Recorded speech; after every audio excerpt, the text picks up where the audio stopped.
Este es un Audi A2 del año 2000.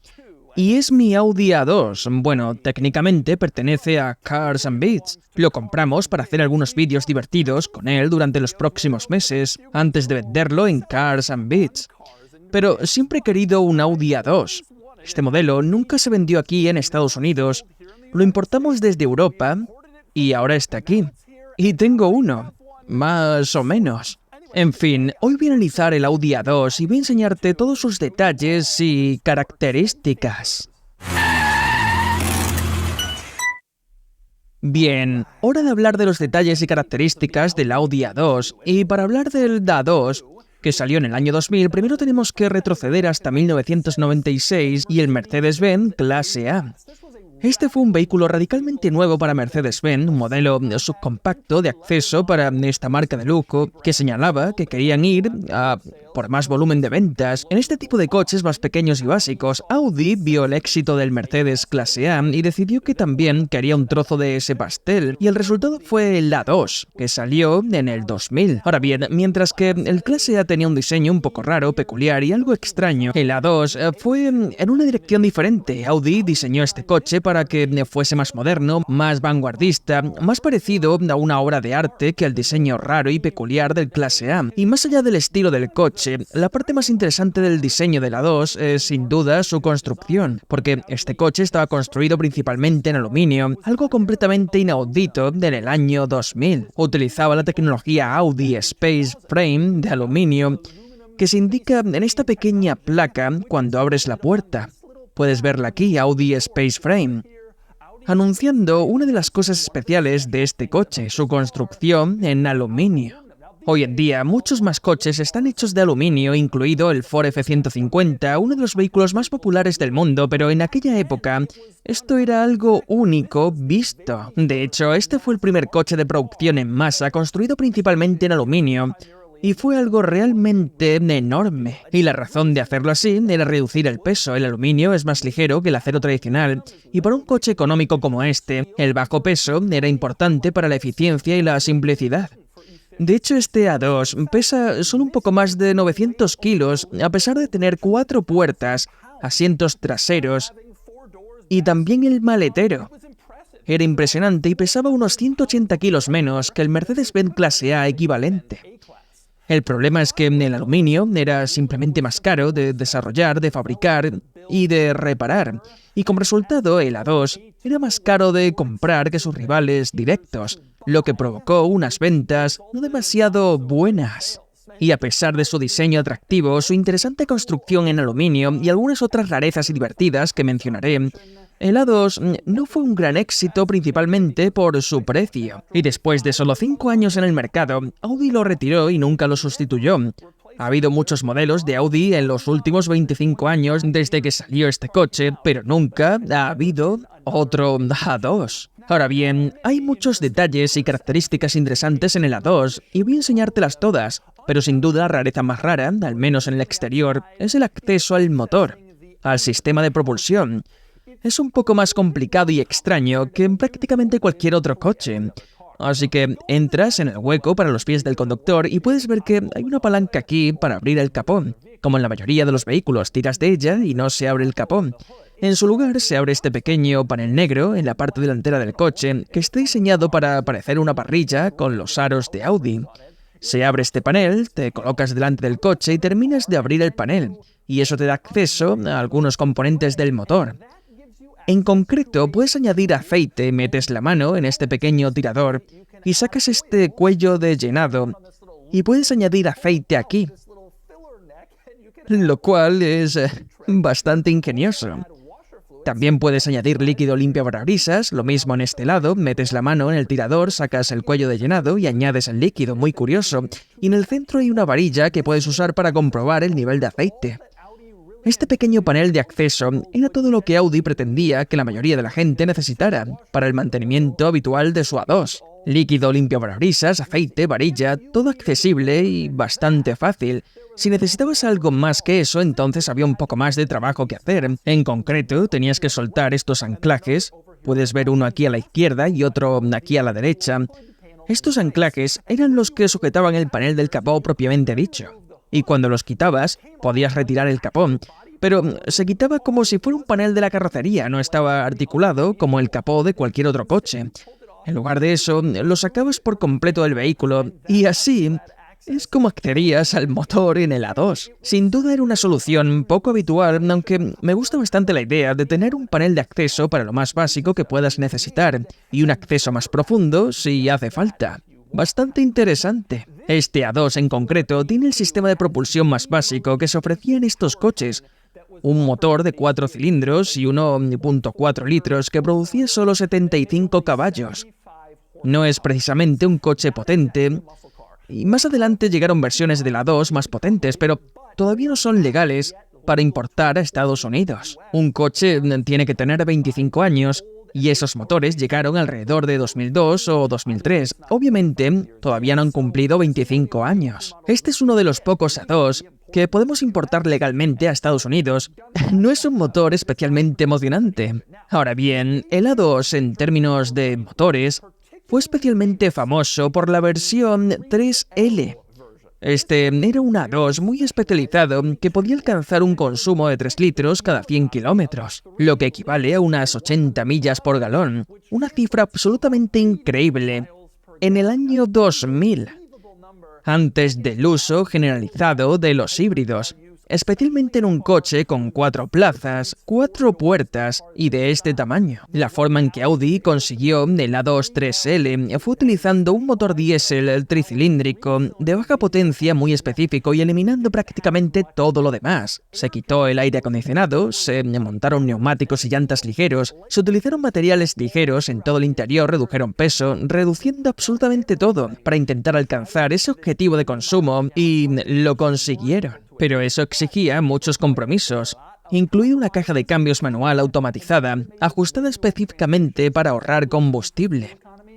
La mayoría de la gente no quería hacer tantas concesiones y por eso el A2 3L es un coche muy raro, aunque todavía hay algunos por ahí, consiguiendo consumos increíbles incluso hoy en día.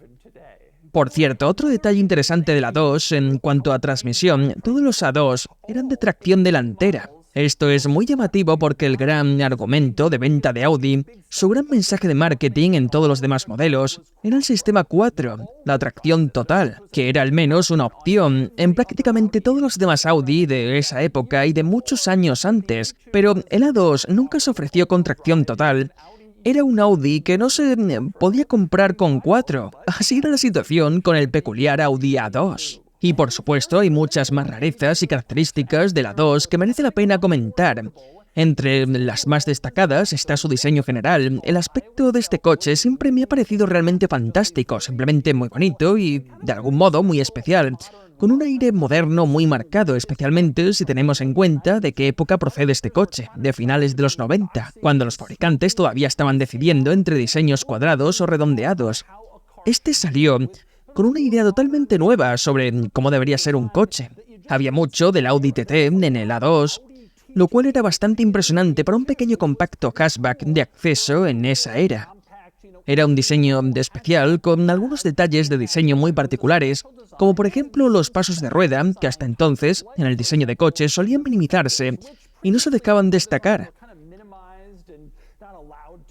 En este coche eran grandes, muy marcados, estos pasos de rueda redondeados que estaban pensados para ser realmente parte del diseño. Otro rasgo especial de la A2 eran los faros, que no estaban simplemente colocados en el frontal del coche, sino que seguían el mismo arco que la parte delantera de la carrocería, el estilo del coche, lo que los convertía en piezas integrales del diseño, de la forma y del perfil del coche, en lugar de que todo ese trabajo lo hicieran los pasos de rueda y las líneas de la carrocería. Era algo bastante interesante. Y siempre me ha encantado el cristal trasero, que puedes ver que está dividido en dos secciones, la superior y la inferior. Esto se popularizó más adelante en muchos otros coches, especialmente en el Toyota Prius, que hacía exactamente lo mismo. Pero el A2 fue uno de los primeros en introducir este cristal trasero dividido en una sección superior y otra inferior. Era una idea bastante ingeniosa y una forma interesante de rematar la parte trasera del coche, dándole una forma de lágrima, sin que esa forma tuviera que bajar completamente por detrás, lo que habría reducido el espacio para la cabeza y la capacidad de carga. Sigues teniendo esa forma de lágrima, pero con este cristal trasero dividido, que también te permitía ser más práctico. Y la verdad es que no resulta tan sorprendente que este coche tuviera un diseño tan especial, avanzado e interesante, porque fue diseñado por Luc Dongwall, quien también creó el Lamborghini Murciélago y muchos otros diseños de coches muy exitosos para numerosas marcas a lo largo de los años.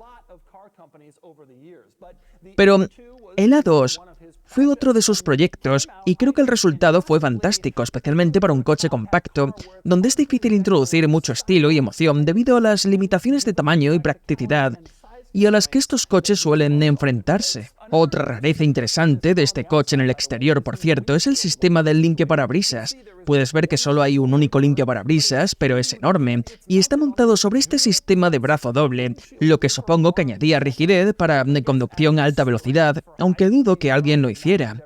Era casi una necesidad de usar un solo limpiaparabrisas para cubrir este parabrisas tan grande y con tanta inclinación, que era otro aspecto interesante del diseño. Y el limpiaparabrisas iba acorde con eso, y su doble brazo tenía un aspecto que casi parece de superdeportivo. Otro detalle interesante de la 2 es que era muy Audi.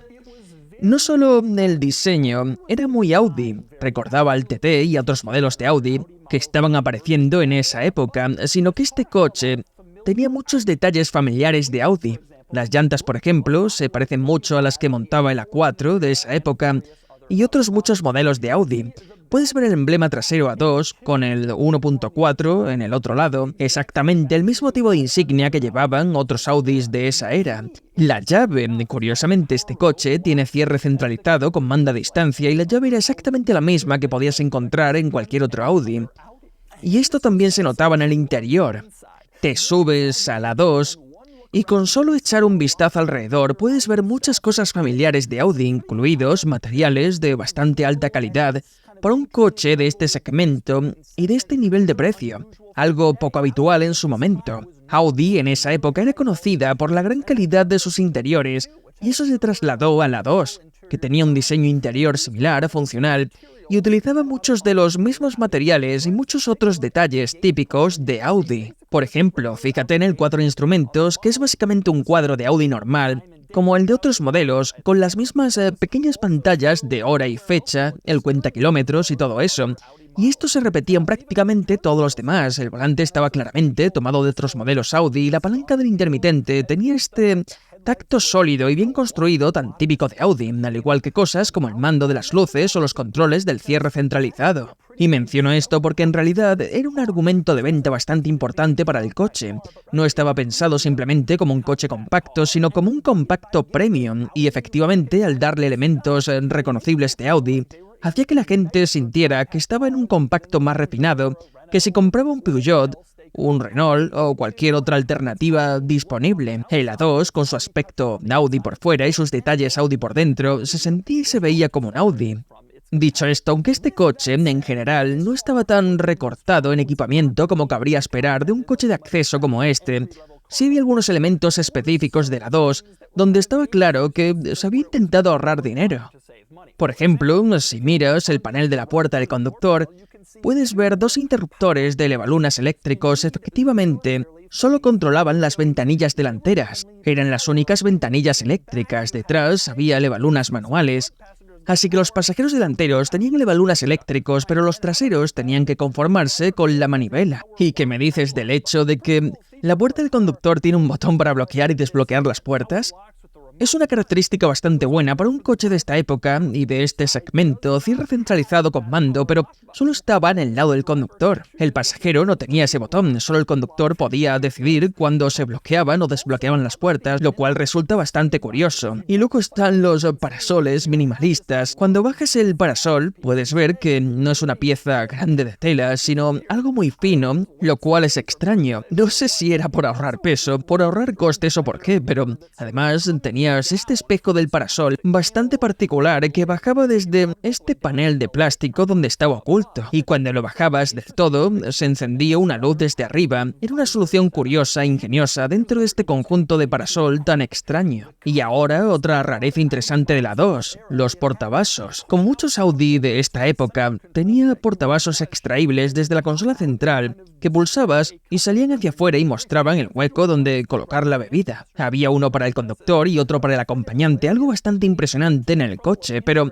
me hace gracia que se tomaran tantas molestias en integrar estos portavasos tan complejos ahí, en lugar de buscar algún espacio en la consola central. Por supuesto, el otro gran inconveniente de estos portavasos en esta ubicación es que cuando las bebidas empiezan a sudar y a condensar agua, esta acaba cayendo directamente sobre la radio y los controles. No es el mejor lugar, pero bueno, es una rareza del coche.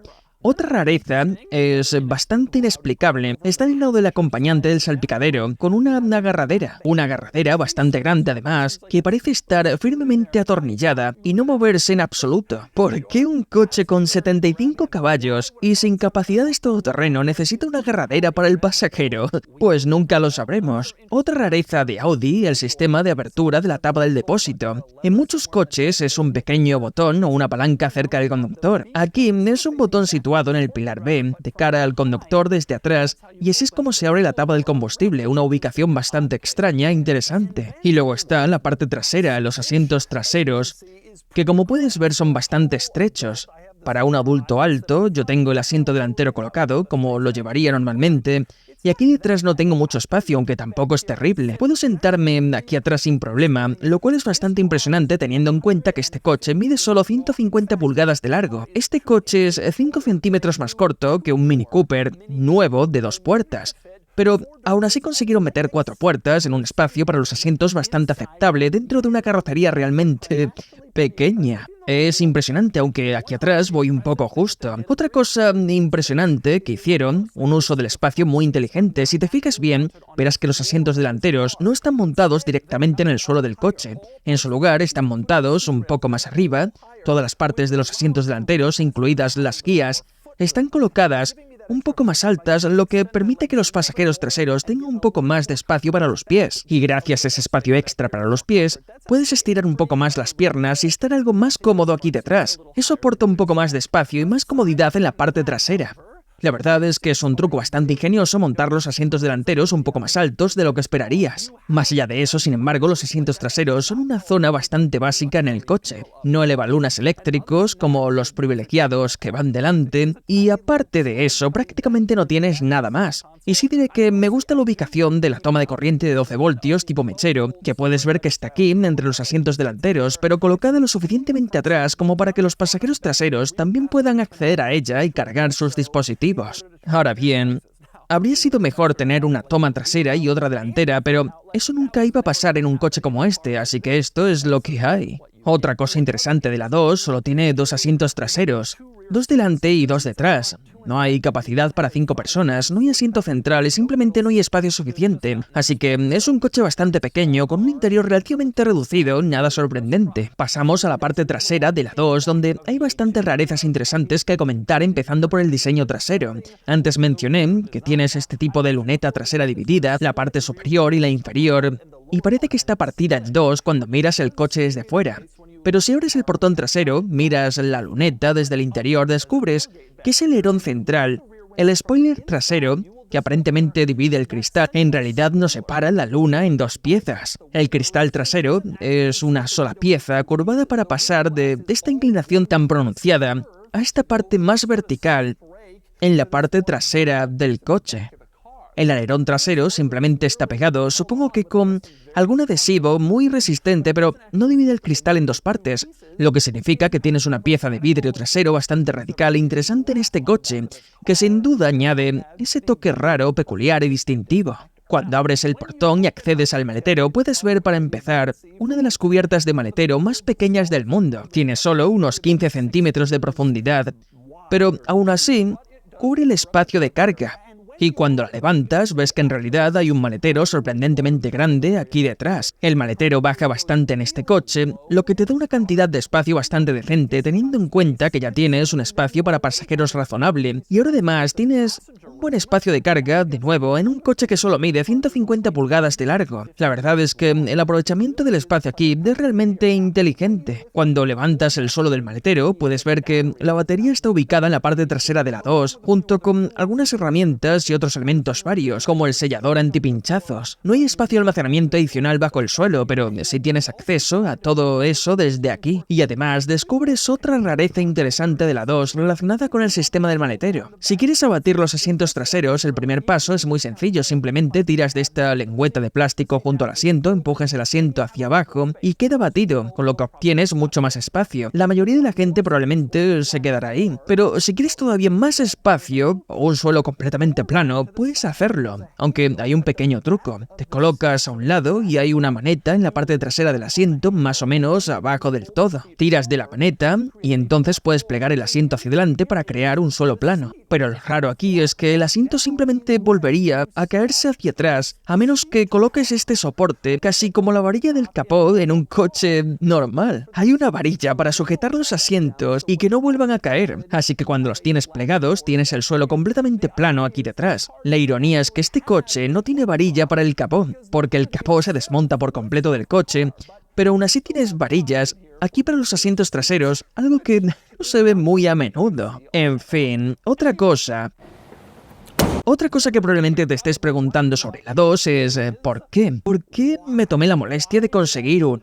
Especialmente te lo estás preguntando si eres un espectador europeo, porque habéis visto estos coches durante muchos años y no os parecen especiales ni emocionantes, pero tengo que decir que sí son especiales y emocionantes para mí y para nosotros los estadounidenses, porque nunca vemos este coche. Nunca se vendió aquí en Estados Unidos y he visto algunos en México, pero aquí en Estados Unidos y Canadá no hubo Audi A2, así que siempre ha sido una especie de rareza para nosotros, algo curioso, igual que ahora el Ford Mustang es algo común para nosotros, pero una rareza para los europeos. El proceso de importación de la 2 en realidad empezó hace un par de años. Estaba en Ciudad de México caminando por la calle y había uno bastante bonito aparcado. Le hice una foto y pensé, creo que quiero uno de esos. Había importado un Mercedes clase A aproximadamente un año antes. Fue una decepción, lo vendí enseguida y lo odié. Pero pensé que la 2 podría ser bastante más interesante, así que le mandé un mensaje a mi amigo Rami de iBond Motorsport, que fue quien encontró este coche. Un saludo para él, gracias, es precioso. Y le escribí a mi colega Rami y le dije, oye, si alguna vez te cruzas con una 2, podría interesarme. Él me dijo, vale, ¿quieres que me ponga a buscar una 2? Y yo le dije, no, si te lo encuentras de casualidad. Así que un par de años después me mandó un mensaje y me dice, oye, he encontrado el coche. Si lo vas a hacer, es el color correcto, las llantas correctas, tiene aire acondicionado, cierre centralizado, ambas cosas bastante difíciles de encontrar y tiene muy pocos kilómetros. Si lo vas a hacer, este es el que tienes que tener. Y yo le dije, vale, adelante. Y además tenía sentido con Cars and Bees, porque podríamos importarlo, pagarlo, divertirnos con él, hacer algunos vídeos curiosos y luego venderlo. Y entonces mi amigo Nick, Crazy Nick, al que también podéis ver en su canal de YouTube, decidió al mismo tiempo que él iba a importar un Fiat Multipla. Y resultó que ambos coches se encontraron al mismo tiempo. Vinieron en el mismo barco y ahora los tenemos juntos, pero por ahora vamos a ponernos al volante de la 2 y ver cómo se conduce. Bien, conduciendo la 2. A estas alturas probablemente ya he recorrido unos 110 kilómetros con el A2. Y tengo que decir que mi experiencia es, bueno, un poco decepcionante. Cosas que me gustan del A2... Bueno, importé un Mercedes-Benz clase A hace unos años y este es un coche mucho mejor que aquel, lo cual tiene sentido porque el clase A salió unos 4 años antes que la 2. Así que la 2 es más moderno, está mejor construido y sinceramente creo que Audi utilizó materiales más refinados en este coche, lo cual fue de hecho uno de sus problemas. Es como que Audi lo hizo casi demasiado bueno. Era un compacto fantástico para el precio, pero era simplemente demasiado caro de fabricar. Así que este es sin duda un coche mucho mejor, se conduce mejor, gira mejor, los materiales son mejores, la palanca de cambios es menos imprecisa. todo lo que tocas, pulsas o miras es simplemente mejor que el clase A. Pero el inconveniente es que al final, y esta es la razón por la que me aburrí del clase A y lo vendí rápidamente, y la razón por la que yo mismo no compré una 2, ni lo busqué activamente, es porque aprendí con aquel clase A que por muy monos que sean algunos de esos coches europeos raros, como el A2, como el Multipla, como el clase A, no son interesantes, no son emocionantes de conducir. Y una vez que normalizas el diseño, cosa que los europeos ya tienen hecha, no es realmente nada más allá de que, bueno, consumen poco combustible y se aparcan bien en ciudad. Pero eso también es cierto para muchos coches que puedes comprar directamente en Estados Unidos, como un Toyota Prius C. Aún así tiene el factor novedad y creo que es genial. Siempre quise experimentarlo y me alegro que lo hayamos hecho, pero la experiencia en sí no es tan emocionante. Volviendo al tema de lo bien construido que está, sí, conduciendo este coche me sorprende teniendo en cuenta que es un compacto urbano europeo de hace 25 años, un tipo de coche conocido por ser usado y desgastado hasta el final en Europa, sin que la gente se preocupe demasiado por conservarlos. Este vino de Alemania, donde la gente suele preocuparse un poco más por cuidar sus coches, pero aún así es difícil encontrar uno así. Estos no eran coches que la gente guardase, no son Ferraris ni Porsche. Así que es agradable ver este en tan buen estado, y eso te da una buena idea de cómo habría sido en su época, y sinceramente se conduce bastante bien. Es sólido, la dirección es bastante precisa, no es un deportivo ni mucho menos. Leí una prueba de este coche en la que el probador decía que era divertidísimo de conducir. No estoy de acuerdo en absoluto. No creo que tenga una conducción tan afilada ni nada parecido, pero sí es sólido. El coche no se siente impreciso, no se siente con demasiados balanceos de carrocería. El verdadero punto débil de este coche es, por supuesto, el motor de 4 cilindros de gasolina de 1.4 litros. Este era el motor menos potente de la 2. Había un 1.6, creo, que llegó más tarde y tenía unos 25 caballos más, pero esos coches todavía no son legales aquí. Pero en general, diría que me sorprende lo razonablemente bien que se conduce este coche para lo que es, y no merece la pena gastar mucho dinero en él, ni esperar a un importador pasando por todo ese proceso, a menos que seas una empresa que pueda justificarlo por motivos de contenido. Pero si lo eres, es un vehículo curioso para hacerlo. La diversión del coche está totalmente en la novedad de la experiencia. El hecho de que lo mires y pienses, esto no tiene ningún sentido. Aunque sea un coche bien construido, que se conduce razonablemente bien, no es un coche para entusiastas ni de lejos. Obviamente los europeos se van a reír de esto. Han visto estos coches durante años, muchos ya ni siquiera circulan. Y pensarán, eso no es un coche especial, pero el contexto importa cuando hablamos de coches divertidos. Los europeos se vuelven locos cuando ven un Mustang o un Challenger y en Estados Unidos esos coches son comunes. Es el mismo tipo de situación. En Japón se vuelven locos por muchas cosas americanas y es lo mismo. Y pasa algo parecido con este coche. Siempre tienes curiosidad por lo que no tienes y quieres saber cómo es. Y con el clase A y el A2, la respuesta es que no es nada especialmente emocionante, pero aún así merece la pena haberlo probado, ver cómo es, para saciar esa curiosidad. Y ahora miro, voy pasando junto a una fila de ventanas y me veo reflejado en los cristales y en los retrovisores y es genial. Es como, qué cosita tan ridícula y tan mona tener aquí en Estados Unidos. Es una pequeña novedad divertida. La diversión se irá en unos meses, pero ahora mismo es divertido, aunque no lo sea desde el punto de vista de la conducción. Y así es este Audi A2, el Audi moderno más raro de todos.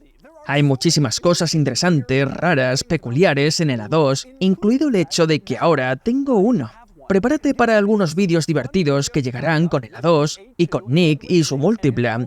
Y por ahora es el momento de darle al A2 una puntuación.